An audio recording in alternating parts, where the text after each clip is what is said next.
Hello friends, welcome to accounts app Gyan channel. मैं कुलदीप झा।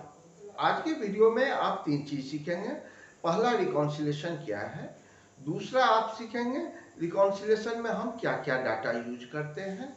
और तीसरा सीखेंगे कि रिकॉन्सिलेशन कराने का फायदा क्या होते हैं। तो रिकॉन्सिलेशन का मीनिंग समझाते हैं।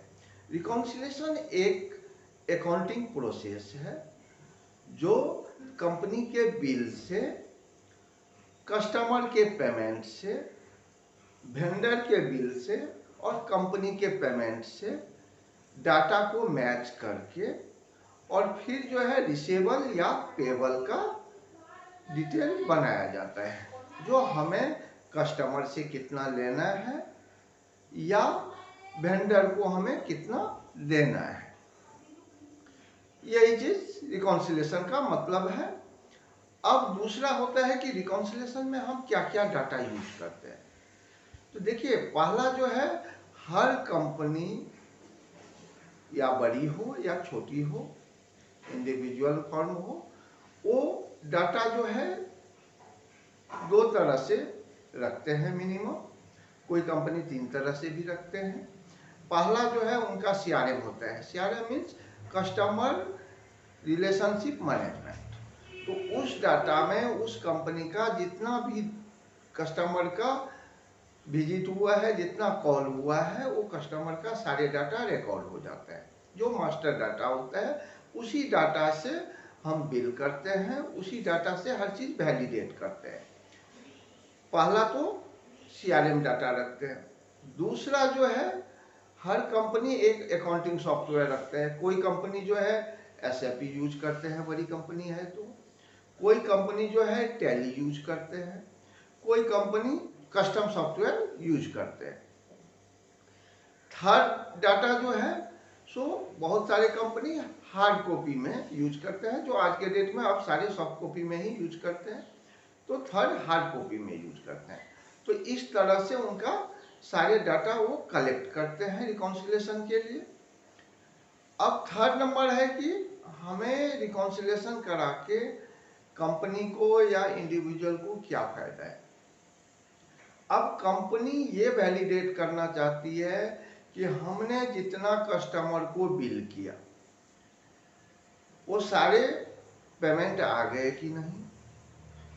ऐसा तो नहीं कि कोई हमारा बिल इंटर नहीं हुआ है हमारे एसएपी में, हमारे सीआरएम में है लेकिन हमारे सैप में नहीं है, हमारे टैली में नहीं है। तो उस चीज को वो वैलिडेट करते हैं कि हमारा 100% बिल हुआ है कि नहीं हमारे अकाउंटिंग सॉफ्टवेयर में। दूसरा, वो वैलिडेट करते हैं कि हमने जितना बिल किया उतना हमारा पेमेंट कंपनी में आया कि नहीं। थर्ड नंबर, वो वैलिडेट करते हैं कि वेंडर बिल रिसीव किए वेंडर से, उसके अगेंस्ट में कंपनी ने कितना पेमेंट दिया, कितना वेंडर का पेबल बचा हुआ है, ये वैलिडेट करते हैं। उसके बाद कंपनी ये पता करती है कि हमने जितना बिल किया, हमने बिल 100% कर दिया या नहीं किया, तो हम रेस्ट बिल फिर इंटर करवाएंगे रिकॉन्सिलेशन करने के बाद। तो अब वो पेमेंट जो है, सो हमें 100% कंपनी में डिपॉजिट हुआ कि नहीं।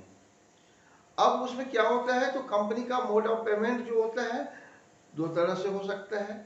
या तो वो कैश में हो सकता है या डिजिटल में हो सकता है। यूपीआई, पेटीएम, एनईएफटी, कोई भी मोड हो सकते हैं ऑनलाइन में। तो अब ऑनलाइन वाला तो कंपनी के अकाउंट में 100% जमा हो जाता है। लेकिन जहाँ कैश वाला होता है वहाँ पे क्या होता है, अगर हमने 100 रुपया रिसीव किया तो हो सकता है उसमें हमने 80 रुपीज कंपनी में जमा किया, 20 नहीं किया। अब रीजन ये हो सकता है कि कोई गलत किए हैं, जिस कारण गलत करना चाह रहे हैं, जिस कारण उन्होंने जमा नहीं किया। या रीजन ये हो सकता है कि कंपनी का कोई और खर्चा था जो हम कलेक्शन मनी से पे करवा दिए। तो अब वो अगर पे करवा दिए तो हमें वो पैसे रिकवर करके सेटलमेंट करवाना है या उसको क्लेम करके पेमेंट डिपॉजिट करवाना है। या किसी ने गड़बड़ किया है तो उस रिस्पॉन्सिबल पर्सन को पकड़ के और फिर उनको जो है सो ये बताना है कि आपने इतना गड़बड़ किया है और अपने मैनेजमेंट को सर्कुलेट करना है कि इस बंदे ने इतने इतने का गड़बड़ किया है और उस चीज़ को मैनेजमेंट लेवल पे हाईलाइट करके और फिर जो है हम उनसे रिकवर करते हैं और फिर कंपनी से उनको निकालते हैं। जो भी एचआर का प्रोसेस है वो इंतजार कंपनी का जितना भी बिल है उतना ही हमें पेमेंट का वैलिडेशन हो जाता है रिकॉन्सिलेशन के थ्रू।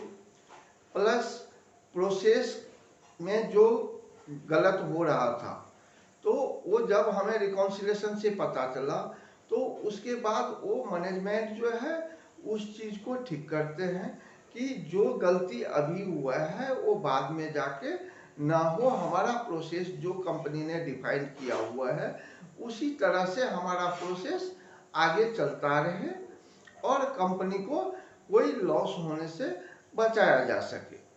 तो इस लेके रिकॉन्सिलेशन हर कंपनी में एक डिपार्टमेंट होता है जिस डिपार्टमेंट का काम होता है कि कंपनी के प्रोसेस के अनुसार उस डाटा को वैलिडेट करना और टाइम टू टाइम वो डाटा जो है हर डिपार्टमेंट को हर रिस्पॉन्सिबल पर्सन को वो शेयर करना और शेयर करके उसके जवाब उनसे लेना, रिप्लाई लेना कि ये जो है सो रीज़न क्या है, ये आप मेरे को बताइए कि आपने या तो बिल नहीं किया है, अगर बिल नहीं किया है तो आप बिल नंबर दीजिए बिल करके। अगर पेमेंट जो है सो कस्टमर हैंड पे पेंडिंग है तो आप वो मेरे को बताइए कि किस कस्टमर के पास में कितना हमारा पेमेंट पेंडिंग है। अगर मान लीजिए आपने पैसा जो है अपने पास कैश सेंटर में रखा है या ब्रांच में रखा है तो आप मेरे को ये बताइए कि कितना ब्रांच में पड़ा हुआ है। या आपने कोई पेमेंट जो है ऑनलाइन के थ्रू डिपॉजिट किया है जो डाटा आपने मेरे साथ शेयर नहीं किया है तो वो डाटा मेरे को शेयर कीजिए कि कौन कौन सा पेमेंट आपने मेरे साथ शेयर नहीं किया है। तो इस तरह से हम सारी पेमेंट का हर चीज़ का वो डिपार्टमेंट जो है रिकॉन्सिलेशन का वो वैलिडेट करते हैं और वैलिडेट करके अपने मैनेजमेंट को अपने जो भी उनके एचओडी है उनको बताते हैं कि ये डिपार्टमेंट जो है इतने का यहाँ पे शॉर्टेज ऑफ पेमेंट है, इतने का शॉर्टेज ऑफ बिलिंग है, इतने का जो है सो यहाँ पे गड़बड़ किया हुआ है। ये सारे एक समरी बना के और फिर जो है उस कंपनी में देते हैं और ये रिकमेंड करते हैं कि इस डिपार्टमेंट में ये चीज़ आपको सुधार करने की ज़रूरत है क्योंकि ये पॉलिसी से ये सब काम नहीं हो रहा है, जिस चीज़ को आप लोग को ठीक करना है। तो यही सब हमें बेनिफिट है, यही फायदा होता है कंपनी को। इस लेके हर कंपनी रिकॉन्सिलेशन जरूर कराती है, हर महीने वाइज, कोई 15 दिन पे, लेकिन रिकॉन्सिलेशन हर कंपनी में जरूर होता है। तो आज का वीडियो अब हम यहीं पे ख़त्म करते हैं, फिर मिलते हैं नया वीडियो में नया टॉपिक के साथ में। Thank you.